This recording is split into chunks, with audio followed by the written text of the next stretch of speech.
Good morning, everyone. First of all, thank you to Milka and Julia, the team, and all sponsors for making this happening. When I wake up this morning, my Outlook says I had to be in Lithuania.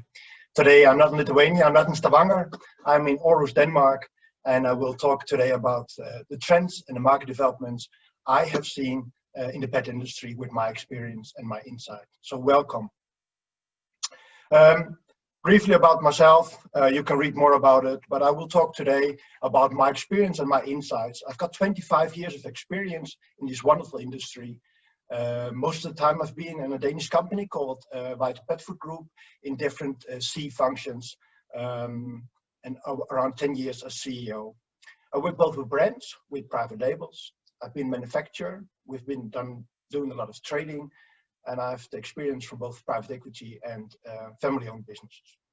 What I really like to do is sharing information, and I will do that today with you. Every year I teach in the Netherlands at the Nyenrode Business School.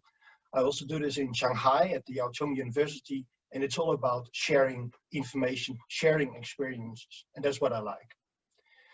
Today I'm responsible in a little Danish company called Henne Pet Food, as CEO. There we make pet products, complete food snacks of fresh salmon. So every day several loads of fresh salmon are coming to our factory and we make some products of that. Next to that, I said I like to share my experiences, so I joined as a board member a young startup company in Denmark called Entomas. They're making novel animal proteins of black soldier flies and supplying today to the pet industry. Very exciting area indeed. And we'll come back to trends there as well. What I learned the past 23 years, it is a lot about dogs and cats, also about small animals, about birds and about fish, but also about an elephant. Because somehow people, they make communication more difficult. They complicate things. And my learning is sometimes take your time, speak slowly, talk to each other, and take it 360 degrees if possible. Try to simplify things. And let's start with it today. Because, you know, we're in a wonderful industry, but no pets, no business. As simple as that. We can come home then. The past year, I had a lot of questions from actually a lot of participants in this nice conference. Suppliers of additives, raw materials, packaging, ask me, Paul, how can we do this? Paul, how can we have more pets eating this?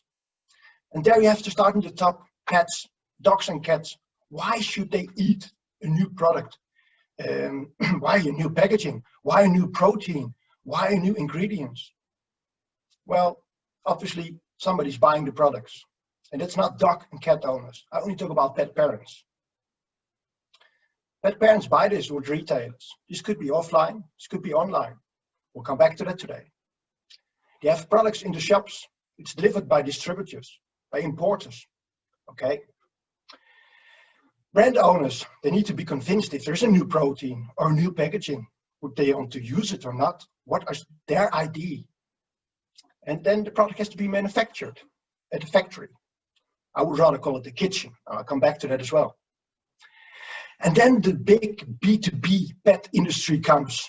And that's why this conference is so unique, because this is the focus from sponsors and participants on all the products which are used and are supplied to the pet industry. And that's very good, because there's a need for that we share information and present new products. Because a big issue for a lot of those companies are, how can we come in contact with the right persons? How is the decision-making process? I can talk more about that, but today's theme is market and industry development. But I touch it a little bit. How can we come in contact with decision makers? But end of the day, no pets, no business. What I also learned is that I heard a lot about, oh, Paul, I think there's a gap in the market. And then I answer, okay, but is there also a market for the gap? And we have a good strategy. Congratulations.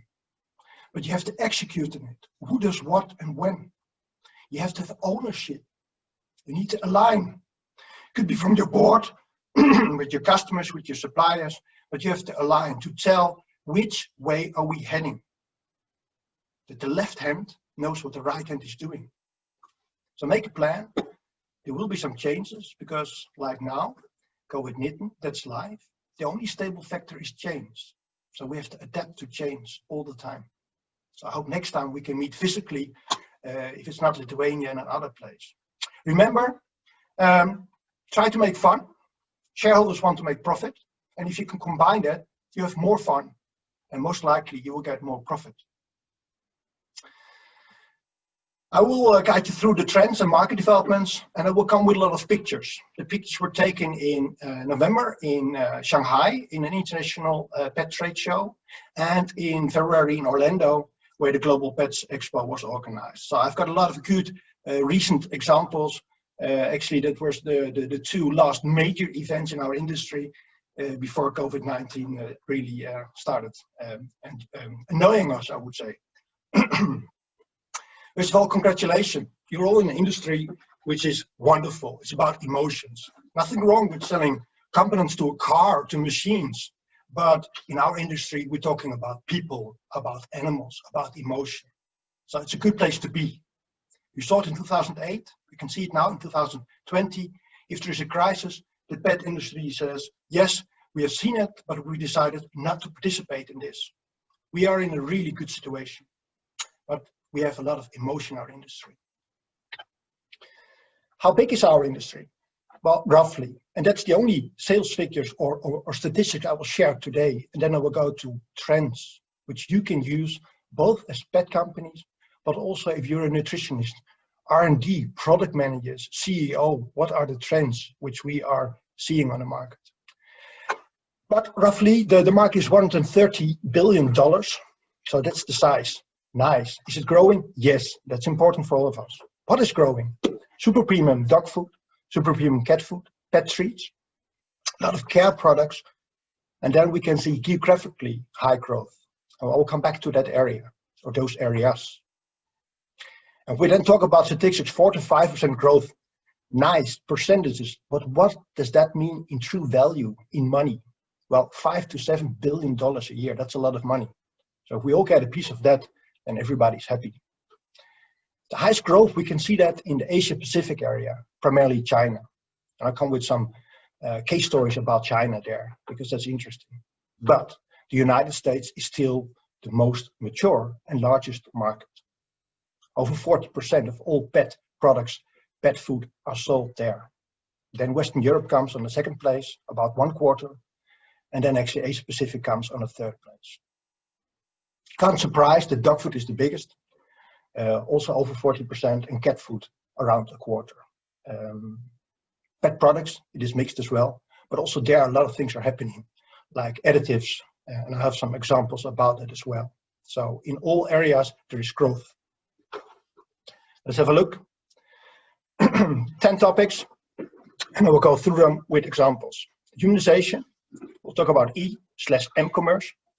Growing markets, emerging markets, premiumization with some examples that we don't talk about feed, but about food, and not about factories, but about kitchens. Sustainability with some examples of packaging, but also on new proteins.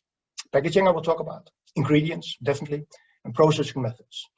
So those three trends also really is interesting for this target group and audience we are having today on the virtual Nordic Pet event. A bit about legislation, and then a bit about private label and A brands, which is growing as well. Humanization. It's very clear that I don't talk about pet owners, not a dog owner or a cat owner. I talk about parents. And that's getting more and more also common in our mindset. You know, they are a member of the family. Some people still need to convince, others, they are already convinced. Because you have a relationship with your pet. It's engaging, bonding. If you are elderly people, children, people of all ages, working places, it really is good for the working environment. Legislation for pet food, it is like with human food. And there also the change has been the past 25 years from feed to food.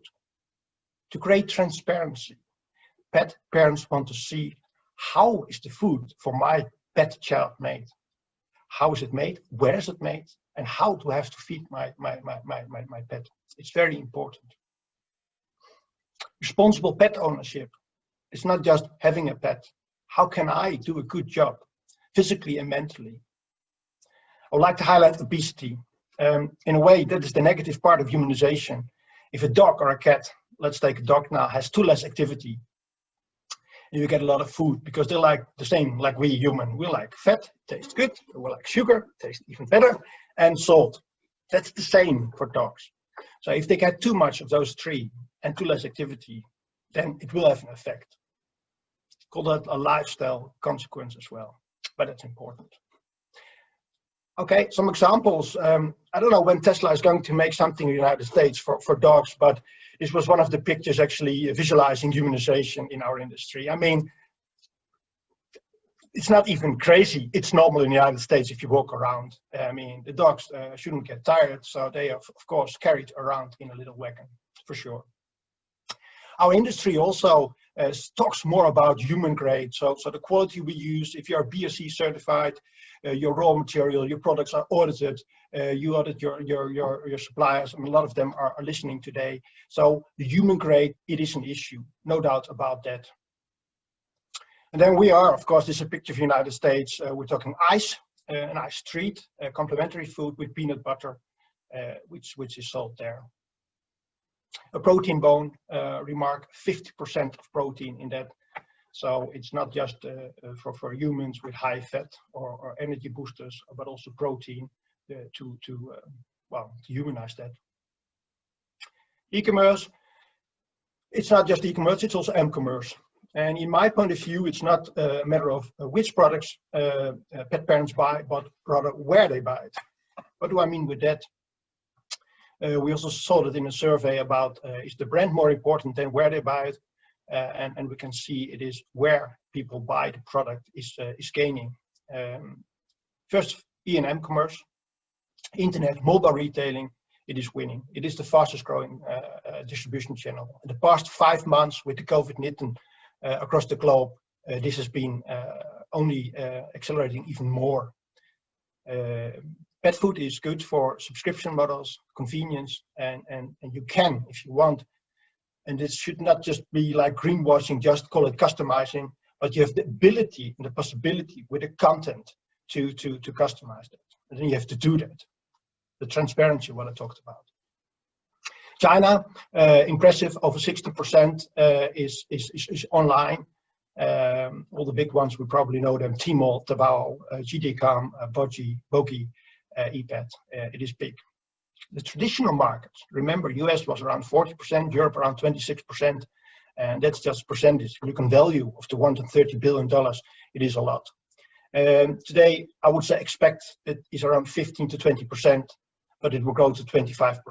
And if I have recent figures from Zooplus or Maxazoo or Amazon, I think this will support that it has grown a lot.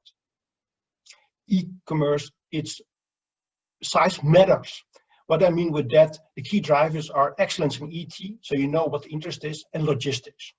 But what I learned in the United States in February, but it's even more important, it is the social commerce. So the combination between e-commerce and social media, it is about contents. If you have relevant contents, messages, information for your pet, for your dog, for your child, then you have a loyal customer. And I also think that is interesting for B2B industry to understand. How can we help the pet food industry, branded companies, private label manufacturers with helping to talk about contents? What is good? So it's not just a unique selling point, it's more personalizing. What is good? That has to be highlighted. Okay. Emerging markets. I can't surprise, but still, I would like to touch the figure. Why can we see an increase in some new markets? Well, very simple to explain. The number of pets is growing. The second part is that what they eat, so prepared pet food, is in rise. Example, China, could mention some other markets. If the level is around 5%, let's say under 10%, and we compare it with mature markets over 80%, you can do the math. That is going to grow. Last year, I read an article about China where it stated that the next 5 years, it is expected that the number of cats will increase between 70 and 80 million, and dogs between 14 and 15 million. Now you can say, sure, what is the source? Do you believe in that? Well, if we only believe in, let's say 60% of that, I can see the cat population has been growing a lot the past 12 to 18 months. Because for 5 years ago, we're talking dog food. Today, cat food is actually on the top of the agenda. But what does a number mean actually? If we compare that with the West European population of dogs and cats, that the growth they expected to be in China is only equaling the total population. So if we think we have a big industry in Western Europe, you have to imagine how big it can get in China. If you look on the market, the $130 billion I talked about, 100 is on major mature markets, and then 30 million in the emerging markets. But still a mature market is the United States. And I know there are different attitudes towards premiumization that is just keeping up the growth. But I get impressed still if the market in the United States is growing with 2%. But because again, what is a percent? If you put it in value, it is really interesting. So it keeps growing. So we're in Western Europe and say, wow, it's difficult to get growth. Look to the United States. We have to create the growth together with the industry, the B2B industry. We have to do that together. Premiumization. I talked about factory and kitchen, but there's also a little bit to driving sales. You have to tell a story. So category management, which I've been used to in grocery trade, is a part of that. So if you say fit and healthy, blissful and belly, perfect coat, jolly joints, of course there is a product like glucosamine comes in the product, so it's helping. But you also have to tell the story with the blue, the green, the pink and the orange. Like you're in a pharmacy, if you have a cold, you have to have something from your throat, from your nose, handkerchiefs. That is category. That is category management. What we see there, of course, premiumization is a direct result of humanization, premiumization. People trade up, nice. Indulgence, they still want to spoil, but it could also be rewarding in training. If I write what's on the menu today, I'm thinking about a menu, I'm thinking about a kitchen. I'm not talking about a factory. Human grade, grain-free, organic, vegan, whole diet. Yes, it's all there. The picture on the left side with full resource, also from Orlando, now it says with healthy grains. So in 10 years, we've heard about grain-free, why grain-free is good. And now I could see a change at the Orlando Trade Fair. Now with grains, with ancient grains, with oats, with healthy grains. As you say, with healthy grains are also unhealthy grains. But the marketing, the story is going to change now also on the nutritional side. So that what was hot and important yesterday is not necessarily also tomorrow. So now with healthy grain. A picture of a product here also communicating. We have to create solutions for our children, for our pets. Sensitive, limited ingredient is a trend. In this case, it's grain-free with a salmon recipe, which is a high digestible protein. Next example, a little bit, again, category management. This is good, it's calming your dog. It is the hemp, which one? But we're in the United States, it's not just hemp, it is of course with peanut butter. Wellness. But you can see on the colors is appealing to the pet parent to say this is good for your dog or cat. And honestly, pause. I mean, pretty nice packaging when I saw it, so that's why I took it with me. Calm, wellness, relief. It has to fulfill a function. This one I think it was nice to take a picture of, because now with grains, as already I just said, with oatmeal, an oatmeal recipe of a big company. So on the one hand, the grain-free still there, and then new products coming with different grains. In this case, with salmon or with real chicken. I don't know if there's unreal chicken, but with real chicken and oatmeal. Functional gachi. What I like here, it's a traditional wet can, and it's actually solving a digestive issue. So if you have an upset stomach, which of course dog and cats also have, so have a solution for that. But in this case, in a traditional can, and I like the display as well. So it's a new way of presenting this product. Gachi, nice one. Sustainability, not just a word, but it's a mission we are on. Because I'm not working for the United Nations. I'm not working for any environmental association, but we do only have one planet. We don't have any plan B. There is, likewise, a trend that in general, people want to look on more sustainable solutions. Could be proteins. We've seen a lot of examples on insects. Could be seaweed, could be packaging, but what can we do on a factory with windmills, new energy? How can we do a difference? So yes, feed your dog and protect the environment, and definitely pet parents will support those companies. Will support those companies doing that. Again, the contents of social commerce, social media, and e-commerce. There you can tell the story. But again, the whole industry. Remember, we started with pets, and then we came to the B2B pet industry. We have to be together on the communication there as well. So partnerships will be made more and more in our industry. I will only highlight here a lot of pictures, so you can't see it, but you can download it. But are some companies that are actually doing that as well? Yes. I can give you 4 examples. One, it is a UK company called Jora. They have some dry pet food, some snacks, and actually with a high contents of insects in this case. And high, I mean more than 26%. And I like that. They have a good product, a good story, and they're actually doing a difference. On the other hand, the German Green Pet Food has been there for a very long time already, and doing a very good job as well there. The contents of insects a little bit lower on the products, but an amazing success story, no doubt about that. And actually on the right-hand side, we don't always talk about products, but we talk about, are the companies actually doing something for society? The Italian company, which I learned to know, believe it, it is amazing. It is amazing. They made a foundation for 2 years ago, and 100% of all profit is actually allocated to solidarity.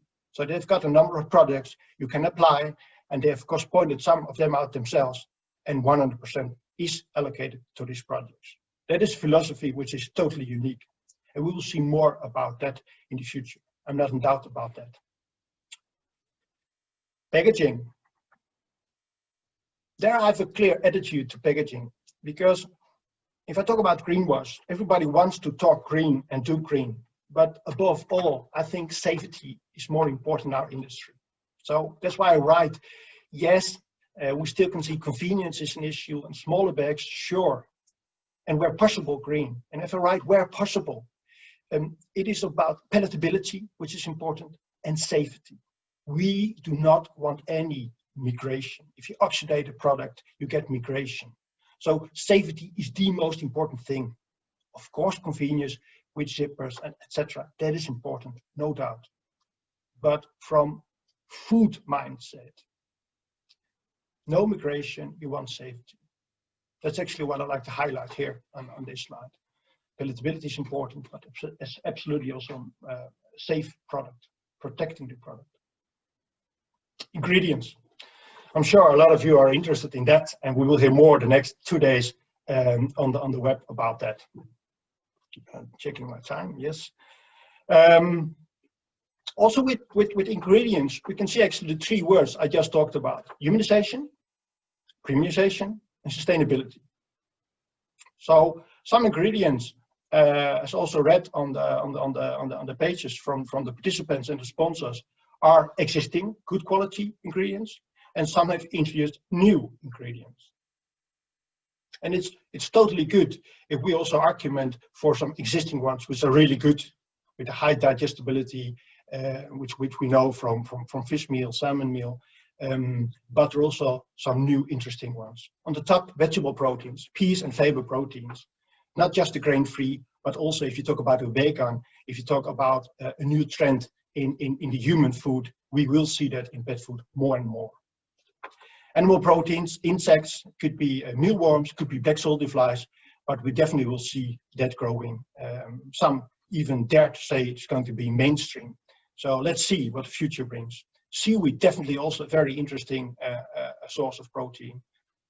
Fresh meat. When I was at the Orlando show, it was still there, and it is there, But what is important, once again, like with the greenwashing, that it is real. Legislation has changed, so you cannot just call everything fresh, or just change the name to Freshly, or it was fresh once. What is fresh? Fresh is meaning a skeleton muscle meat. It's not frozen, no form of thermal processing or preservation. So that is very important for pet parents. If you write it's real fresh or it's real chicken, then you have to better be sure that what you write is in the packaging. Grain-free, still growing. It has been under debate. Let's see what happens. But as I highlighted from the United States, now we have wheat grains, with ancient grains, with healthy grains, and nice oat products. So things are changing on the menu card. What hasn't changed, but is getting bigger, natural and organic additives, rosemary extract, citric acid, natural tofferols. That is actually something pet parents look on the back side of the packaging when they look on quality products. So they look on the ingredients, has to be transparent, but they also want to say not just antioxidants. They want to say what is it actually you're doing using in your product. So that's a key issue. So that covers humanization, premiumization, and sustainability. No doubt about that. This little fly is called the black soldier fly, and before it gets a fly, it's a larva, and a larva contains fat and protein, and that is an interesting alternative source for all the other animal proteins, but also vegetable proteins on the market today. So a larva is rich in protein, has a nice amino acid profile. It is a good source of unsaturated fats, and it is really something which is happening today. You've got mealworms, you've got black soldier flies, and it is interesting to see how the pet industry is going to adapt this product in the different products. You have it in meal form, like we know it from bone meat meal, fish meal. You can make oil from it. You can make a mixture of it, let's call it slurry, a paste, and you can use it in frozen matter as well. Interesting to see, to follow that. I was looking forward to the next speaker talking about this topic. I won't go through this graph. The only thing is, if you could imagine how much feed is given to pigs, to cows, to the poultry industry, to the aquatic industry, then we can do the math. There is not enough insects today to provide those industry. But if we look 10, 20, 30 years ahead, which we should, because there's only one planet A, then alternative sources will be interesting. We have to think circular. Can we use the leftovers from human industry or even private households and can feed them to worms and then use the protein? That is, of course, of interest. For dogs and cats, it is allowed, and a lot of projects running today in that area. So definitely that is something to follow as a trend. In the United States, in February, I saw this company called Jiminy's. I talked with the owner. She was the only one at that time. She only had snacks. Today, she also launched dry pet food. So it's interesting to follow also how that is going to develop in the United States with this company, Jiminy's. Interesting. Then about new processing methods. I mean, I've been in the industry for 25 years, and we all know dried and wet pet food. But if you then talk about a factory and go to a kitchen where I was onto about what's on the menu today, that's also why I use this picture with the dog and the cat and the hats on. Fresh, homemade, freeze-dried, air-dried, frozen, raw, oven-baked. We can see more new processing methods. Let's look at some examples. Also, because I want to keep the time. Natural broths, lickable treat like a smoothie for your dog. That is amazing. And of course, it's natural, 100% human grade. This was one of the most wonderful products I saw at the show. It's in a glass, it's in a jar, so it's reusable. This is a chicken recipe for dogs. Look on the silhouette of the dog and the face of the cat.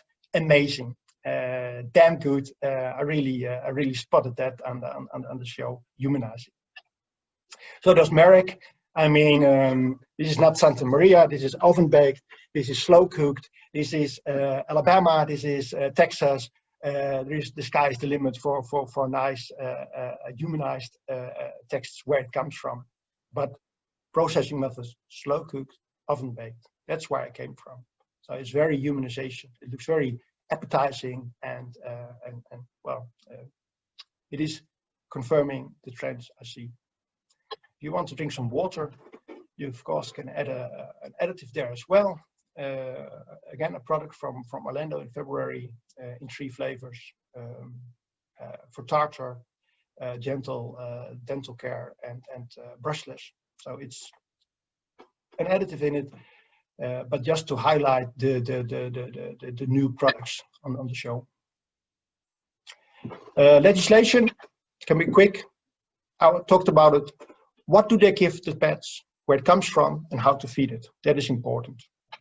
Paul, I'm sorry to interrupt. For example, from Clean Label, 5 minutes be aware before what you write. Legislation will change, and I think a lot has to be changed in the future, and it will, to confirm that. A way of communicating to show what you use, and if you show it, you also rather have to use it. That's very simple. Honesty and transparency is important. Private label, A-brands. No doubt it's growing globally. We know it from retailers, but it could also be private brands, meaning manufacturing a product for a brand owner.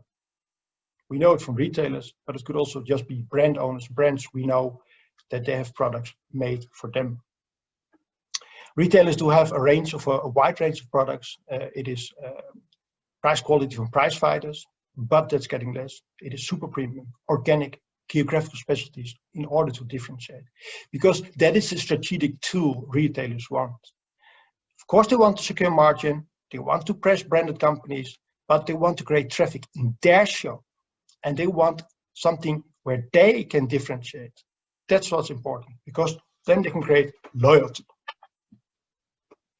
And that also brings me to the next one, the famous stairway to brand heaven and hell. And you all can use it, regardless if you sell packaging, raw materials, additive, finished goods. You can use it private, because we all start with 0.0. And if we deliver a product, you get a good positive interaction. And hopefully you do it more than once, so you have consistency. And if you do it more than once and consistency, you create credibility. And if you do that, then you relax, you get yourself. Authenticity is very important. And you get the authenticity in the relation. Then you get, of course, trust and loyalty. On the other hand, if you have some bad deliveries or changes in quality, you know what to believe or not to believe. And you don't want the other way to go down.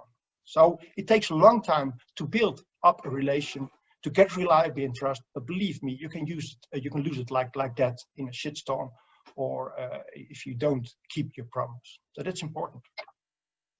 This is another way to do it. Some of the products might be also with raw materials, a transactional, traditional cooperation.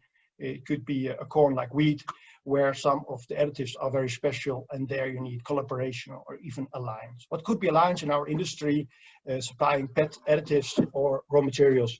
Well, invite an R&D, product managers, nutritionists to your test kitchen and try to make some brainstorming together. You get a bonding, get involvement, and that's what you actually would like to reach, and then create an alliance and share. Okay, my last words are actually, I don't like to hear about disruption anymore. I think we have seen a lot of disruption. So I would say, if it's true what I said, that the only stable factors change, I'm thinking that the times and period will change again, and we definitely are able to meet physically on a new Nordic Pet event next year. So if it doesn't challenge you, it doesn't change you. We aren't with the attitude to succeed. And congratulations to you if you compete and win today. But remember, there is also tomorrow where you have to compete and win again. Thank you for your time. You can write messages to me and I will answer your questions. Thank you.